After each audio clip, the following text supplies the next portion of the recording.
discussion. So good afternoon, guys. Good afternoon, class. I am Miss Crisel P. David, your OLC in the subject Purposive Communication. So a week before the midterm exam, what we had is lesson 4, and lesson 4 is all about Afternoon, ma'am. what is good afternoon, and lesson 4 is all about what is a message. So how about for today? So discussion for today, it would be about module 16A, which is basically about communication for work purposes. Communication for work purposes simply means workplace communication. So this is how you interact, and this is how you converse. This is how you communicate with your office mates, with your colleagues, with your co-workers, and with your co-employees.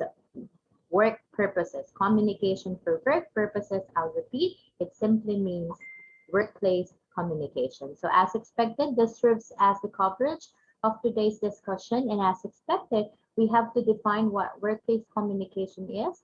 We have to discuss what it is, and we have to define.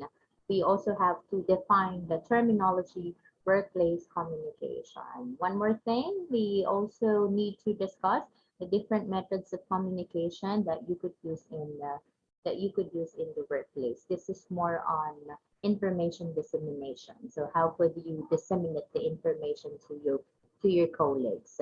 The ways on how could you send this messages across. Don't you worry, guys, because we're going to discuss the said methods, and we're going to discuss the said methodologies one by one as we reach the last part of the discussion. For this particular slide, what we have are the learning objectives. So this serve as expectations. Expectations from you as student, that at the end of the lesson and at the end of discussing the module, one of the expectations is that you are expected to provide or to give the meaning of the terminology workplace. You have to explain, and you have to discuss it on your own. So you have to try discussing it, basing it on how you understand the word, and you also have to explain what it is in the way you understand it. And then for number 2, another expectations is that you are also expected to identify the different methods of communication that you could work in the workplace. That you could use in the workplace if you're given the chance, if you're given the privilege to work in the near future, 3 years from now, you're going to graduate. And of course, your very first aim, your very first target is to look for a job. And in looking for your dream job, you should know what these methods of communication are, methods of communication that you could possibly use in the workplace. So let us move forward. So we have now the definition, the definition for workplace communication. So allow me to read it. Workplace communication is defined as the process of exchanging information and ideas, both verbal and nonverbal, within an organization. So allow me to explain first what workplace means. What does it mean? Workplace, this is actually the place where you work. So it could be the company that you are working for. It could also be the cubicles, and it could also be the terminals that you have or that you are having in the offices. And the term itself, or the terminology itself, is also associated with businesses, corporations, establishments, and companies. Therefore, this type of communication typically, usually it happens and it occurs in the offices. It occurs in the corporate setting and in the corporate world. And when we say workplace, this also pertains to government agencies, government institutions, departments, bureaus, offices. So that is what we meant by workplace communication. In addition, in general, generally speaking, when we say workplace communication, it is also the process of exchanging information between and among employees. As you know, a certain company could not be considered a company. We could not call it a company, and it could not really function as a company without its employees. So when we say workplace communication, this is the conversation, and this is the interaction going on between and among employees. And when you communicate with your colleagues or with your office mates and co-employees, you could definitely do that in two ways. You could use verbal messages. You could also use nonverbal cues, or which we call as nonverbal messages. In the corporate world, in the corporate setting, business correspondences, or which we call this business letters, are too common. And we normally use these letters as a tool and as a medium for us to be able to send the message across. When you do so, if you had used business letters as your tool and as your instrument in conveying the message, then what you had used is verbal messages. On the contrary, there would also be instances and there would also be occasions wherein instead of using verbal messages, it's nonverbal cues you use. Like for personnel in uniform, or yeah, uniform in personnel in uniform, yes, I am pertaining to soldiers, PNPs, military personnel, and they communicate with their colleagues. They, in particular, they are trying to pay tribute. They show their respect to their officials by means of saluting, and salute is an example of nonverbal cues. So with the explanation that I've provided you so far, you've realized, guys, that when you are in the workplace, you could really express your thoughts, you could really express your ideas in two ways. You could do it verbally, and you could also use non-verbal messages and non-verbal cues at the same time. Or it could also be a combination of the two. Like you use spoken words, like what I am doing now. I use spoken words. Aside from using spoken words, I also use hand gestures. So it could also be a combination of the two. An organization may consist of employees from different parts of the society. This may have different cultures, background, and can be used of different norms. A certain company, a certain business, a certain corporation, normally these businesses are composed of employees. Without employees, a certain company, without the manpower, a certain business and a certain company will never be successful. And as expected, these employees are coming from different walks of life. We have different educational background, we have different potentials, we have different skills, we have different talents. And for AMA, the practices of today is that teaching is centralized. And that's the reason why, since teaching is centralized, it caters students, and yes, it caters students all over the country. There are students from Visayas, there are students from Mindanao, same as true with the OLCs. Some of the OLCs are from Mindanao, some are from NCR, some are from Visayas, some are even from Pangasinan and Baguio. So it shows that we live in different places. We live in different areas. And since we live in different places, we reside in different places, we differ.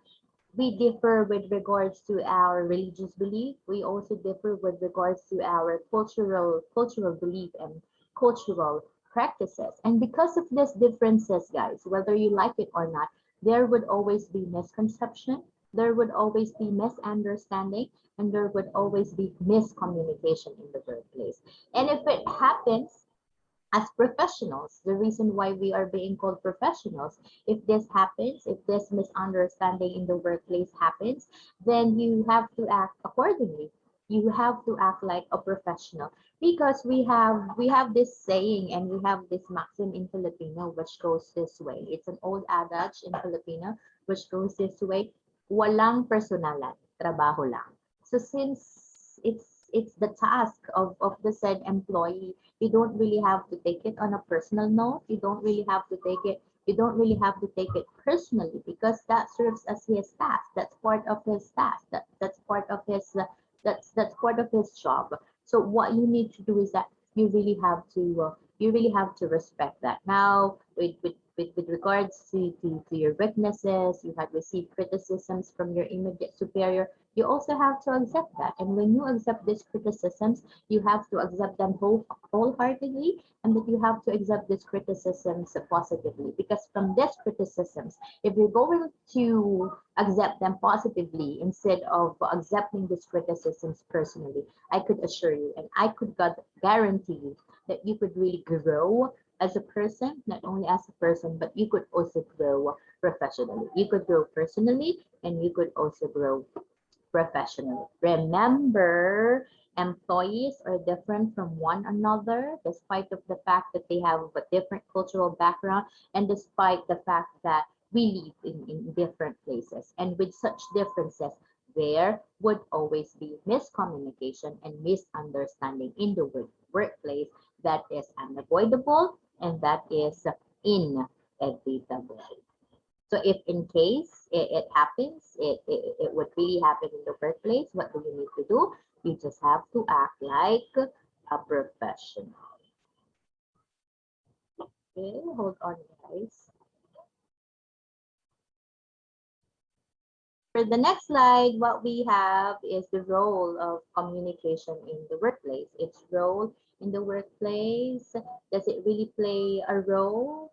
Is it really important? Is it really significant? Is it really significant? So for this part of the discussion, we will discuss the importance and the significance in the workplace and how important it is. So let us have the first bullet.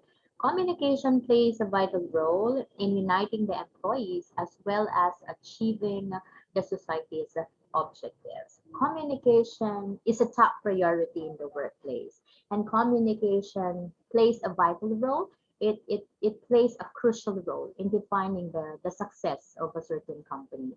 As you know, a certain business, a certain company would never be successful if there is no unity, if there is no teamwork, and if there is no camaraderie among the employees. And that's the reason why, guys, if you would really like to have your own business in the near future, one of the main point or one of the things that you really have to take into consideration is communication. There should really be communication among these employees, and there should really be communication between and among these employees, because that could serve as the lifeline of the company, and that could also serve as the bloodline of the company. So if there is unity, if there is harmonious relationship, if there is company rapport, then definitely you could really achieve the goals, the vision, the mission, the goals, and the objectives of the company or of the organization.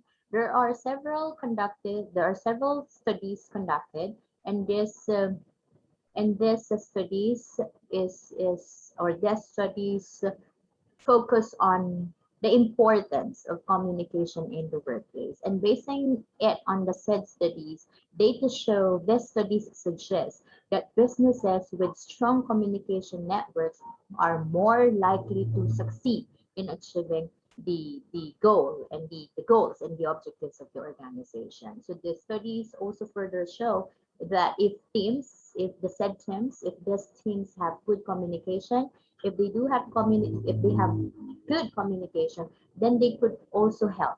Anytime they could help team members to participate and collaborate effectively and actively, so they could also achieve the goals, the organizational goals, and the organizational objectives. When everyone in the company is on the same page, they are on the same they are on the same boat, they could really create and they could really cultivate high performance culture. And if they could really do that, then we would really have a strong foundation, and that strong foundation, that the strong and solid team could really lead to increase of productivity. So it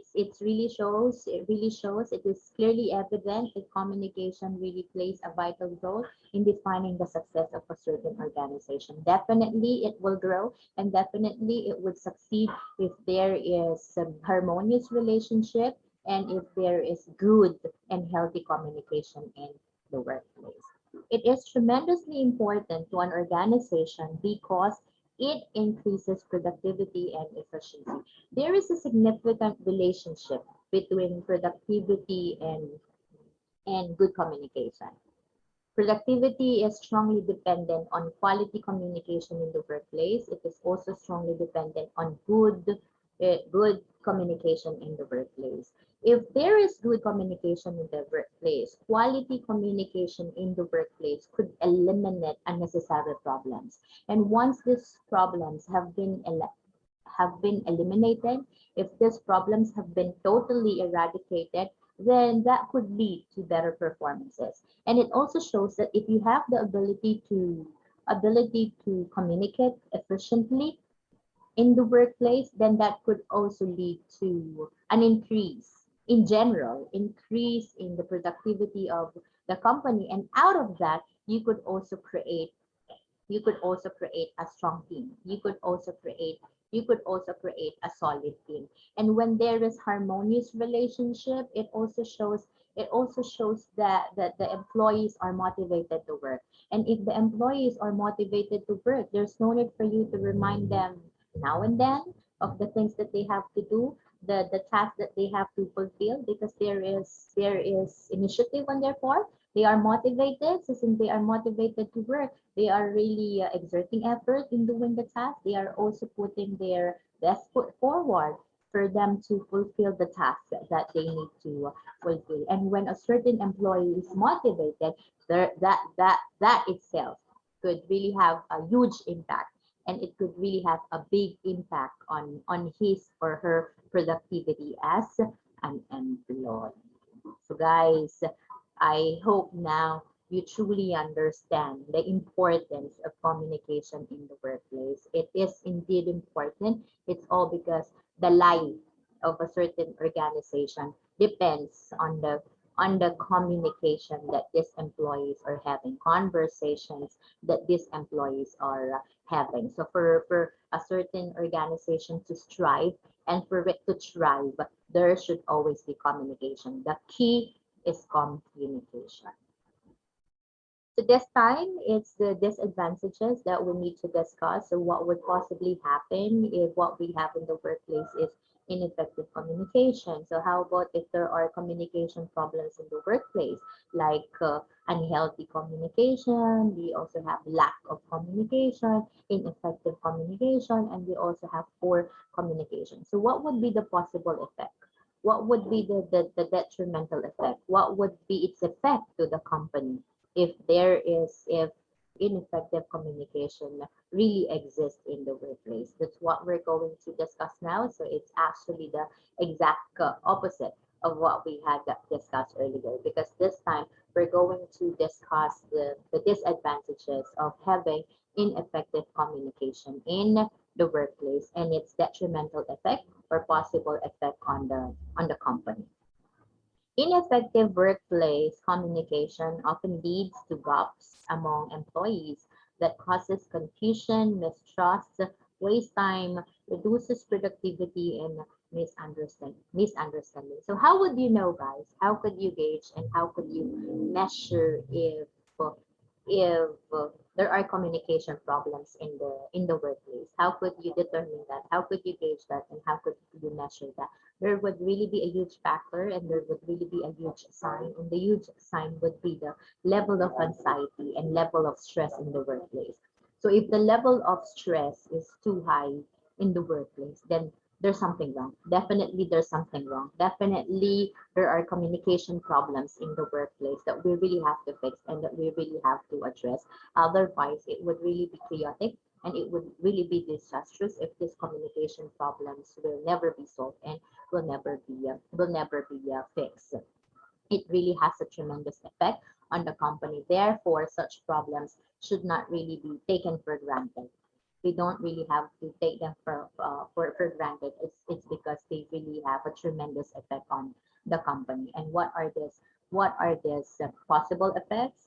Let's discuss them one by one. So if you find the job stressful, if you find it toxic, you could not really work properly. And if you could not really do your job right, if you could not do it right, then you are not really contributing to the growth and to the success of the company. You're not contributing to it, and they are also considering you a burden because you do not have any contribution. So it means since you are that much stressed, it means you are no longer functional. You are not you do not do your duties, you do not do your functions, and with that you are no longer functional. And when you are not being functional, when you do not function as an employee, that could also have a huge impact, and that could also greatly affect the productivity of the whole company. So one of the major problem would be there would always be gaps, there would always be conflicts. That is the major concern here. So if there is ineffective communication in the workplace, we really have to anticipate, and we really have to expect that there would be conflicts, and that there would be gaps. So what are these gaps then, and what are these conflicts then? One would be confusion, like you didn't really have the orientation, nobody had oriented you concerning the tasks and responsibilities that you have to fulfill. You don't really know what your duties are, you don't really know what your responsibilities are, you don't really know what to do, and you don't really know where to go, and you also don't really know how to start and where to start. It's basically because you didn't really have the orientation. So with that, you're lost. And since there is also confusion on your part as an employee, you would not also function because in the first place you don't really know what your tasks are. It could also be an issue. It could also lead to a mistrust issue, like you've heard a rude comment and a rude or a nasty commentaries from a coworker and from a co-employee. But then again, you didn't really establish an open line. When I say you didn't really establish an open line, you didn't really you didn't really confront the employee that there is no confirmation and that there is no confrontation of the message. And since you didn't confront the said employee, there would never be closure, and you wouldn't really know whether the nasty comment is for real, whether it's truthful or not. And with that, it would really affect the relationship you have with the employee. It could taint the positive relationship you had before with the said employee. Another is that you've also heard accusatory messages from other employees. And again, if there is no confrontation, if there is no confirmation, the relationship could really be at stake. The relationship with the said employee could really be at stake. Whether we like it or not, it could really taint the positive relationship you had before with the said employee. It could also be a waste of time, of course. It could really be a waste of time because you are being paid, but then again, you don't really know what to do because nobody oriented you with regards to the things that you have to do in the company. And we also have reduces productivity, as mentioned. If you don't really know what to do, if you don't really know what your tasks are, plus the fact that you're no longer functional, it's because of the high level of stress in the workplace, then that could greatly affect the productivity. And of course, one of the disadvantages is that there would always be misunderstanding. It's because you do not talk to one another, you do not speak to one another, and you do not communicate and converse with one another.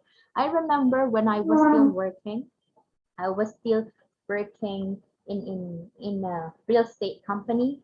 We are three in the office, and all of us are ladies, and all of us are female. One is a graduate of TSU, Turlock State University. I'm a graduate of Holy Angel University, and then the other one is a graduate of UST. And from the very first day she reported in the office, I don't really like her. It's because she keeps on bragging that she's a graduate of one of the exclusive universities in UST. But you don't really have to brag about it. You don't really have to brag about your accomplishments and achievements. Anyway, people would always know if you're an intellectual, and people would always know if you are smart. And I don't really like that kind of attitude and that kind of behavior, and probably that's the reason why I hate her the most. I hate her because she keeps on bragging that she is a USC graduate. What the heck? What the hell? Who the hell cares? We're not even ask we're not even asking you.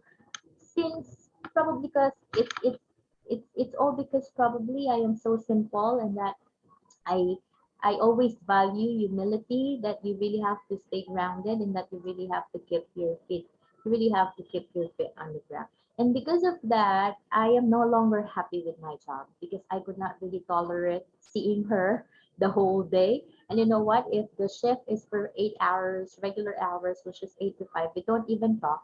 And because of that, there is a feeling of guilt. There is a feeling of guilt because I do feel that I am not being functional and that I could there are a lot of things that were sacrificed as well, like negotiations were sacrificed, transactions were sacrificed, the queries, the issues and concerns, the complaints coming from the clients are also being sacrificed because we do not talk.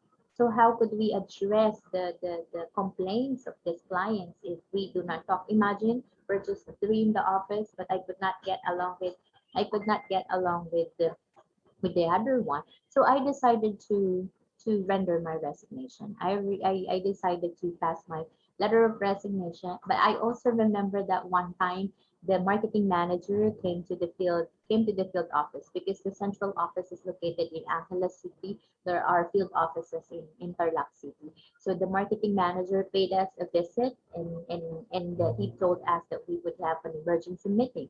And with the emergency meeting, we have the presence of the two marketing supervisors, one is a male and one is a female. And with the set meeting, since they have a new project, newly launched project in Tarlac as well, in the heart of in the heart of Tarlac City as well, he had asked that the marketing manager had asked the marketing supervisors who would they who would they love to keep. So they really need to choose between me and the UST graduate. And she ended up crying at the end of the meeting. She ended up crying because this marketing supervisors they really wanted to keep me and that they really wanted to have me. They even have their they even it's just like there are requests that are being granted, like since I am from Concepcion, I could give you one unit to live in, like bribes. But then again, I decided not to stay. I decided not to stay because of the feeling of guilt that I could not really perform and I could not really give my best shot. It's because I there is one person that I don't that I could not really get along, and that there is this one person that I do not like. So I just told them that probably it's time for me to resign because I could no longer tolerate the fact that we share the same office and that we are working in the same office and that they had let me go. It's because when I work, I really want to give my best shot and that I really want to and that I normally put my best foot forward. So with that case, with the given scenario, I could not really work fully and I could not really give my best shot because of the office mate that I could not tolerate and because of the office mate that I don't really like. So it's better to leave than having that kind of toxic environment. Okay, so let us continue. Methods of communication in the workplace. So with regards of the methods of communication that we had used in the workplace, we are having the realizations nowadays that they had changed drastically and they had changed drastically due to the threat of COVID-19 pandemic. Due to the worldwide pandemic that we are facing right now, these methods had changed. Like perfect example would be what we are doing now, what we are basically doing now. We are having the virtual classes and the online classes, wherein in fact we don't usually have this kind of setup and this kind of setting. That is why we have what we call new normal in education. And part of it is that we don't really have to conduct face-to-face classes. Traditionally speaking, yes, it's face-to-face that we normally have, but as of today, due to the threat of COVID-19 pandemic, what we conduct are virtual classes and online classes. So one of the drastic changes introduced in the field of education. How about the meetings? Meetings are no longer conducted face to face. We do not hold meetings in the school. We don't really have to do it in person. So instead of doing it face to face, we use social media platforms like Facebook, and in attending webinars and seminars, we also use different social media platforms such as YouTube and Facebook. And with the facilitation of the meeting, we use Microsoft Teams. Sometimes it's Microsoft Teams we use. We also use Google Meet, and we also use Zoom. So these are the changes, some of the changes that have been introduced with the threat of COVID-19. And who would ever thought that we would have the WHF arrangement, which starts from work from home arrangement. Who would ever thought that we would have this kind of setting, that we would have the distance learning instead of the face-to-face classes. So what I just want you to understand, guys, is that there are some changes. And these changes are abrupt. And since these changes are abrupt, our only choice is to embrace such changes. So it means meetings nowadays are being held through teleconferencing. They are also being held through podcasts. They are also being held through video conferencing. So we use broadcast messages to transmit the information, to disseminate the information. And sometimes we also tend to use written documents, like we write and we send this business letters. Aside from writing and sending business letters, sometimes part of it would be documents, like we sign documents for OLEs, for part-timers like us, OLCs, part-time OLCs. Before even starting, we were asked to affix they provided us, or they furnished us a copy of the contract, soft copy. We had printed it out, and then we had to affix our signature. So one way of communicating with the employees is by means of contracts, signing of contracts in particular. So I had just shared few of the methods that you could use in the workplace. We have teleconferencing, we have video conferencing, we also have through written documents such as business letters and contracts.